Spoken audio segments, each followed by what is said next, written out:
큐티 가족 여러분 안녕하세요. 오늘 또 하나님의 말씀으로 하루를 승리하는 여러분들을 사랑하고 축복합니다. 오늘의 말씀은 고린도전서 12장 1절에서 12절입니다. 고린도전서 12장 1절에서 12절, 11절 제가 봉독해 드리겠습니다. 형제들아, 신령한 것에 대하여 나는 너희가 알지 못하기를 원하지 아니하노니 너희도 알거니와 너희가 이방인으로 있을 때에 말 못하는 우상에게로 끄는 그대로 끌려갔느니라. 그러므로 내가 너희에게 알리노니 하나님의 영으로 말하는 자는 누구든지 예수를 저주할 자라 하지 아니하고 또 성령으로 아니하고는 누구든지 예수를 주시라 할 수 없느니라. 은사는 여러 가지나 성령은 같고 직분은 여러 가지나 주는 같으며 또 사역은 여러 가지나 모든 것을 모든 사람 가운데서 이루시는 하나님 같으니 각 사람에게 성령을 나타내심은 유익하게 하려 하심이라. 어떤 사람에게는 성령으로 말미암아 지혜의 말씀을, 어떤 사람에게는 같은 성령을 따라 지식의 말씀을, 다른 사람에게는 같은 성령으로 믿음을, 어떤 사람에게는 한 성령으로 병 고치는 은사를, 어떤 사람에게는 능력 행함을, 어떤 사람에게는 예언함을, 어떤 사람에게는 영들 분별함을, 다른 사람에게는 각종 방언 말함을, 어떤 사람에게는 방언들 통역함을 주시나니 이 모든 일은 같은 한 성령이 행하사 그의 뜻대로 각 사람에게 나누어 주시는 것이니라. 아멘. 오늘 말씀은 우리가 너무나도 잘 아는 방언에 대한 이야기입니다. 은사에 대한 이야기죠. 은사에 대한 이야기. 고린도 교회는 은사가 굉장히 풍성한 교회였습니다.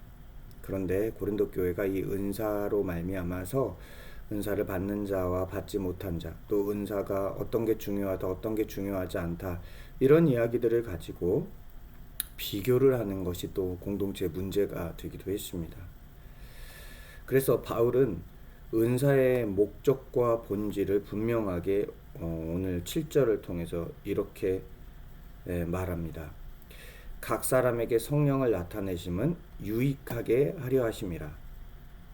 하나님께서 은사를 주시는 것은 공동체를 유익하게 하고 교회를 유익하게 하는 것이지 자랑하게 하는 게 아닙니다. 그러니까 내 안에 어떤 은사들이 있다면 그것은 공동체 유익을 위해 존재하는 것이라는 것이죠.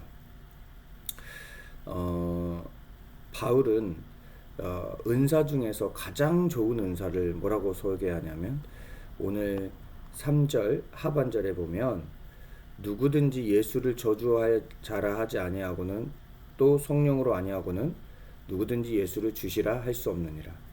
그러니까 성령의 은사의 가장 큰 최종점은 예수를 주님으로 아는 것입니다. 그러므로 우리가 예수를 주라고 고백한다면 우리는 성령의 은혜를 이미 받은 것입니다.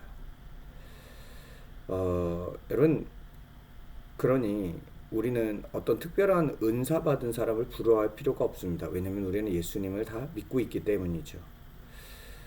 특별히 7절 이하에 보면 여러 가지 은사에 대한 내용이 나오죠. 지혜의 말씀, 지식의 말씀, 믿음, 병 고치는 은사, 능력 행함, 예언, 영불명, 각종 방언, 통역. 여러분, 이 모든 것들 중에 어떤 은사가 제일 좋은 것 같으세요?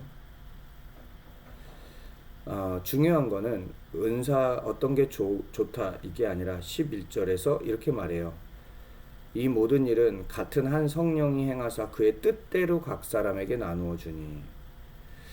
여러분, 이 말은 은사는 내가 원해서 받는 게 아니라 하나님께서 각 사람에게 공동체를 세우기 위해서 주시는 것이라는 것입니다.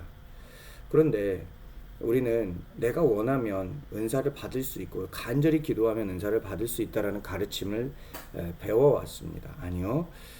은사는요, 하나님이 뜻대로 각 사람에게 부어준다라고 얘기합니다. 그러니까 내가 원하는 대로 주어지는 게 아니라 하나님이 주시는 거라는 거예요. 저는 사실은 우리 교인들이 아픈 걸 보면서 하나님께 그런 기도를 가끔 합니다. 하나님, 제게 신유의 능력을 주십시오. 근데 아직까지 그런 능력이 나타나는 것 같진 않아요. 그게 아마 하나님의 뜻은 아닌가 보죠. 그러면 그것을 수용하고 하나님의 다른 섭리가 있겠지라고 받아들이는 게 믿음이지, 내가 원하는 것을 받지 못해서 나는 은사가 나타나지 않아 이러면서 좌절하는 것, 그래서 또 은사를 받았다고 믿음이 좋은 것, 그거 아닙니다. 하나님의 섭리 안에서 하나님이 내게 주신 은사가 무엇인지 돌아보면서 내가 원하는 걸 받지 못했다고 할지라도 하나님을 신뢰하는 게 믿음입니다. 그런데 하나님은 누구에게나 은사를 줍니다. 저는 가끔 그런 모습을 봅니다. 저 성도님은 참 섬기고 사랑의 은사가 많은데 자기는 은사가 없대요. 왜요? 드러나는 게 없기 때문에 그래요. 뭐 방언을 말하거나 예언을 통변하거나 뭐 신유를 하거나 이런 게 없는 거예요. 그러니까 자기에게 은사가 없다고 생각하는 사람들이 있어요. 아니요. 그런데 그분은 누구에게도 없는 아주 귀하고 존귀한 은사, 사랑의 은사가 있어요. 이제 13장으로 가면 사랑장이 나오잖아요. 12장부터 시작해서 13, 14장까지 은사에 대한 이야기인데 헬라 사회에서 이 어떤 내용이 가운데 들어간 건 가장 중요한 겁니다. 그래서 이 은사에 대한 내용의 가운데 들어가 있는 사랑, 그 중에 제일은 사랑이다 그러잖아요. 은사 중에서 가장 중요한 게 사랑임에도 불구하고 사랑하면서도 다른 은사를 갈망해요. 아니, 하나님의 뜻대로 그분에게 사랑의 은사를 주신 거죠. 또 이상한 게 뭐 방언, 예언, 뭐 신유 이런 은사를 구하는데 사랑의 은사를 구하는 자는 굉장히 드뭅니다. 그러나 저는 우리 교회가 다른 눈에 보이지 않는 은사들은 없을지라도 사랑의 은사를 받았으면 좋겠습니다. 왜냐하면 은사는 하나님께서 공동체를 세우기 위함이라고 했는데 사랑의 은사만큼 공동체를 세워가는데 유익한 은사는 없기 때문입니다. 여러분, 오늘 우리 그렇게 한번 기도하면 어때요? 하나님 내게 사랑의 은사를 주십시오. 또 우리 안에 이미 사랑이 있습니다. 왜냐하면 예수 그리스도의 사랑이 내 안에 들어왔기 때문에 그렇습니다. 특별히 예수님께서 요한 1서에서 그렇게 말하죠. 형제를 사랑하지 않으면서 하나님을 사랑한다고 얘기하는 건 거짓이다라고 얘기해요. 우리가 정말 하나님을 사랑한다면 자연스럽게 형제 사랑하는 게 나온다는 거죠. 그 말은 우리 안에 하나님 사랑으로 누군가를 사랑할 수 있는 사랑이 이미 있다는 겁니다. 다시 말해서 우리는 이미 사랑의 은사를 받은 사람들이라는 것이죠. 물론 그 사랑의 표현과 방식이 조금씩 다를 수 있어요. 부모가 자신들을 사랑하지 않는 부모가 어디 있겠습니까? 그런데 사랑을 표현하는 방식이 조금씩 다릅니다. 그러므로 우리 안에는 이미 다 사랑의 마음이 있습니다. 오늘 하루 내 안에 있는 이 사랑을 가지고 누군가에게 사랑을 나눌 수 있는 표현을 해보기를 소망합니다. 사랑은 동사라 그러잖아요. 어떤 행동과 표현이 필요합니다. 아내에게, 남편에게, 자녀들에게, 내 이웃에게, 내가 속해 있는 누군가에게 따뜻한 말 한마디, 따뜻한 행동 하나 하는데 그 근거가 하나님의 사랑으로 나의 은사를 나타내는 것으로 그렇게 오늘 하루를 승리할 수 있기를 축복합니다. 기도하겠습니다. 하나님 아버지 감사합니다.